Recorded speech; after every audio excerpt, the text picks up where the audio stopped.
Welcome to Rimworld Mod Essentials. We'll be taking a quick look at a handful of mods to improve your Rimworld experience. Today we're covering 15 mods that will tweak base game systems to give you an easier time on the Rim. Some of them change a single thing, others overhaul entire systems, with all of these mods being what you would typically call player power, in that the only person who benefits from them is you. So if you're throwing a lot of these tweak mods on and find that the game doesn't offer much challenge anymore, don't be afraid to throw up a difficulty level or two to balance it back around your skill level. Also, if you're going to download any of these mods, make sure that you are picking up their dependencies too, and loading them in the correct order. I've covered the tool Rimsort in video 1 of the quality of life mods, but Rimpy will do a solid job of warning you about any issues relating to this too. Let's start off with the smaller recommendations first and then jump up to a few biggies. Some of these are more popular suggestions, with others being a little bit less obvious, but I've made sure that for the first part of this tweaks recommendation, I'm only suggesting mods that I never remove from my list and use pretty much exactly how they came right out of the box. These are all permanent fixtures in my game that require very little work to get going. Something to save you an unreal amount of aggravation is Food Poisoning Stack Fix. Whilst this won't eliminate food poisoning entirely, it will stop a single tainted meal from causing all meals in the stack from becoming poisoned too, which can lead to spirals where colonists repeatedly stack new meals onto the poison stack and keep reapplying food poisoning across the colony, with no real way of fixing the pile of food besides taking it outside and leaving it to rot. With this fix active, only the meals that have been incorrectly prepared will come with the poisoning risk. All others remain unaffected and can be safely consumed.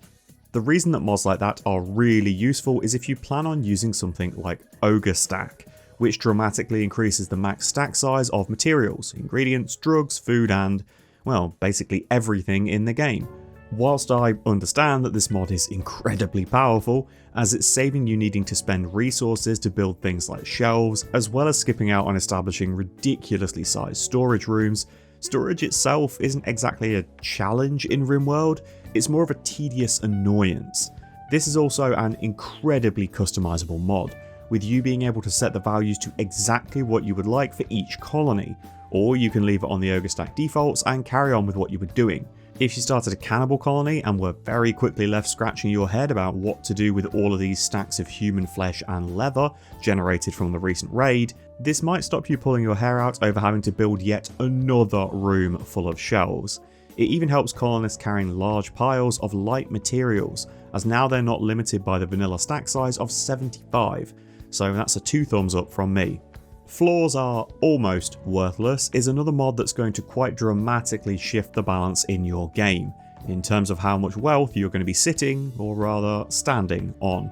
Whilst the majority of things make sense in terms of contributing to colony wealth, floors may not necessarily be one of them, especially as the floors present on the map when you start are already counting towards your colony wealth, because unlike ruins, the floors are automatically claimed, they're technically yours. Floors themselves aren't something that raiders actively try and destroy, outside of fires spreading to them anyway, nor are they something that raiders will try to steal, as hauling home a stack of slate bricks isn't exactly appealing, so having floors contributing to the amount of raiders that turn up to smash your face in it's a little odd. Whenever riots happen and stores are looted, I don't think I've ever seen people smashing in the windows of a carpet riot. So with this enabled, you don't need to feel paranoid about building nice floors in your small colony, or any floors when you're playing as a Neolithic tribe, because you're no longer bloating your wealth by making your base look nice. This does have a little bit of a flip side for the balance however, in that things like fine tiles or carpets will still be beautiful for the room that they're built in, but they don't double dip for impressiveness by also providing a massive amount of wealth to that room as well. Let's stick to the theme of beauty and impressiveness and talk about beautiful outdoors. If you've ever found it somewhat odd that your colonists aren't blissfully happy to be outside in such a lush, untamed forest, provided they aren't an undergrounder of course, this addresses that for you. Beautiful Outdoors tweaks a lot of values around vanilla and modded foliage, making flowers more beautiful, increasing the range of visual impact for trees, actually giving grass and bushes a positive effect rather than nothing, making rivers have a huge amount of natural beauty, and neutralising the debuff on soil so that colonists aren't unhappy to be around the ground, essentially. What you're going to find on the flip side of this is that marshes and mud patches are now more of a negative. People don't like trudging through a stinking bog, so it's going to be even harder to live in a swampy biome and stay happy outdoors. This mod makes for a less punishing start in terms of keeping the beauty need at a reasonable level, and it will dramatically help your stone cutter, as rock chunks are now only a -1 rather than a -8.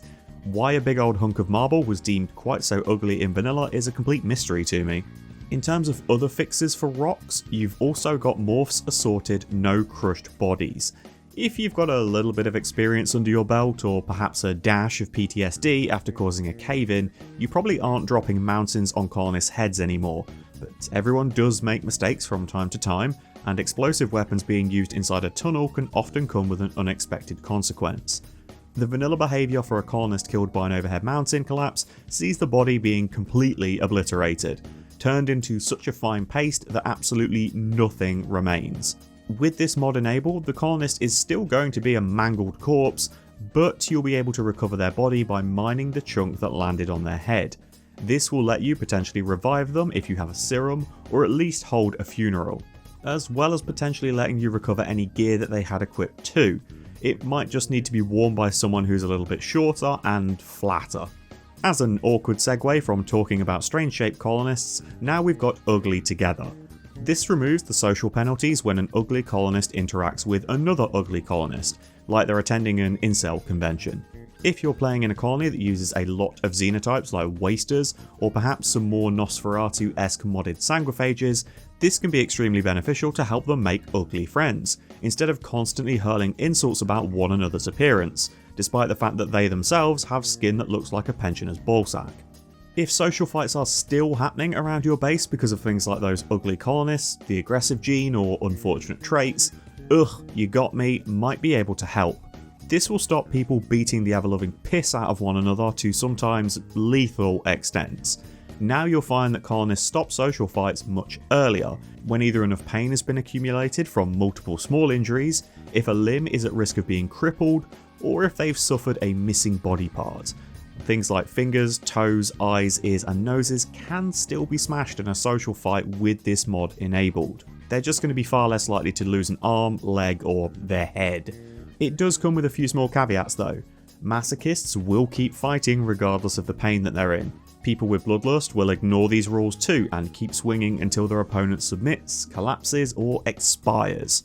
Colonists that are in a relationship with one another have a chance to talk things through rather than coming to blows, and will stop the fight early, as well as social fights stopping immediately if one of the sides involved in the fight is already fulfilling one of the previous criteria for it to stop.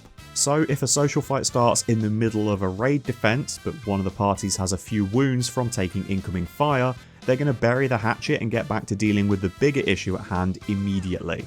For another mod that balances out just how much damage a human fist can actually do, you've got Fists Aren't Made of Steel. This will stop captured raiders from being able to batter down your prison doors with just a few swings of their fleshy mittens, or prevent a colonist that's having a tantrum from absolutely destroying their bedroom walls. They will still be able to wreck the bed or the TV though. This mod is pretty damn specific in what it patches to lower that one type of unarmed damage. So it's not going to affect how much damage blunt weapons deal to structures, it won't lower the damage that any unarmed attack or claws deal against living targets, and it won't even lower the damage that bionic or architect arms deal against buildings either. The only thing that it's changing is biological unarmed damage against buildings. Another specific change you're probably going to want to implement comes from Not My Fault. If traders and visitors have ever made you shake your head over their lack of self-preservation, this is going to somewhat ease that pain.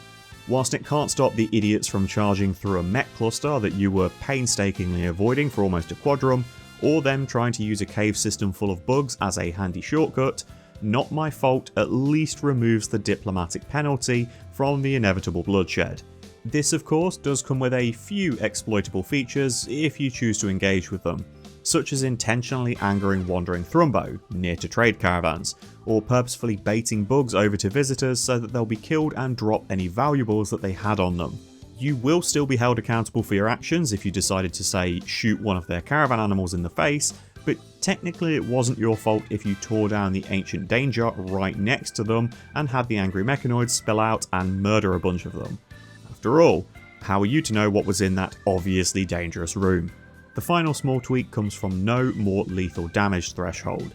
There's a hidden value in the base game that's rarely of any concern to most players, but if you start to use a lot of modded xenotypes that have large bodies and big health pools, you probably want this. Normally, if a humanoid target takes 150 points of damage across all of their body parts, regardless of if any of that damage was actually lethal, they just die. So imagine the situation. You've got a big hulking Minotaur. It's strapped with architect limbs, the heaviest armor, a legendary weapon, they're off their face on go juice, luciferium and any other stimulants you could find, and they're absolutely clearing house. But all of those bruises and cracks across their body are slowly accumulating, and then they just flatline out of nowhere. Torso, head, organs, they're all still intact. But nah, just too many ouchies across their arms, legs and torso. This will get rid of the arbitrary 150 limit and let people keep fighting until they either collapse from the pain or if they lose something important. This is going to do nothing in terms of changing the death on down chance or altering how severe wounds are treated. It only gets rid of that 150 cap. Let's do some of the bigger mods then. We'll start with the oldest and most constantly recommended, Common Sense. This mod is absolutely everywhere, for good reason. It allows you to turn on or off a plethora of jobs of opportunity, so you're going to need to dig your hands into the innards of this mod if you want it to work exactly as you'd like. Fortunately, whilst the options for it are extensive, they aren't written in a way that's indecipherable. The main setting you'll probably want to enable after setting everything else up how you would like it is the big one at the top, optimal patching. It'll be saving you a good chunk of performance at the cost of needing to restart the game between any further changed settings. Hence why you want the mod set up how you would like it to work first before you turn this on, as then you only need to restart the game once and you're golden. You'll see that you have settings for how colonists fulfill their needs, what menial jobs they're going to try and do before starting their main task, such as cleaning a kitchen before cooking meals, which makes for far less instances of food poisoning. You can stop colonists stacking meals with a negative ingredient into a pile that's purely positive. It's especially useful if you have opted to throw on Ogrestack and have meals in the hundreds rather than a small cap of 10. There are even settings for stopping pawns doing stupid things like wandering into bad weather whilst they're idling. This helps avoid them needlessly picking up more negative moodlets. Of course they're not happy that it's dark and wet outside, but it was their choice to go out there. Now they'll stay inside and stare at the wall instead. In terms of mental breaks, you can install Dub's Break Mod 2. Whilst this is only a small tweak technically, it has a much larger impact on the game overall. In vanilla, you have 3 mental break limits, minor, major and extreme. An extreme mental break can still be triggered by an accumulation of multiple small inconveniences though. So a particularly fragile colonist might have slept in the heat, disturbed sleep, hangover, ate cooked insect meat, ate without a table, observed corpse and soaking wet. Then they decide enough is enough and fall into a catatonic breakdown. With Dub's Break mod enabled, a colonist will need a severe enough negative moodlet to justify having an extreme break. So whilst they may be in the range of an extreme break, without a seriously potent negative, they'll likely roll a major break instead. This greatly lessens the risk of the negative mood doom spiral that can sometimes happen in a vanilla colony, when enough niggling issues have been accumulated to cause someone to have an extreme break, that sees their murderous rage or slaughterer status cause everyone else to have an extreme break, turning your colony into something that resembles a zoo, as people give up, run wild or kill each other left, right and centre. On to another mod that's included with a lot of recommendations and genuinely baffles me as to why there isn't some form of it adopted by base game yet, and that's Quarry. This falls somewhere between a tweak mod and a content mod, as it's adding new structures to the game to allow you to continue to mine for materials or chunks once your map is exhausted naturally. But the things that it adds aren't so difficult to understand or so involved that they really need an extensive explanation.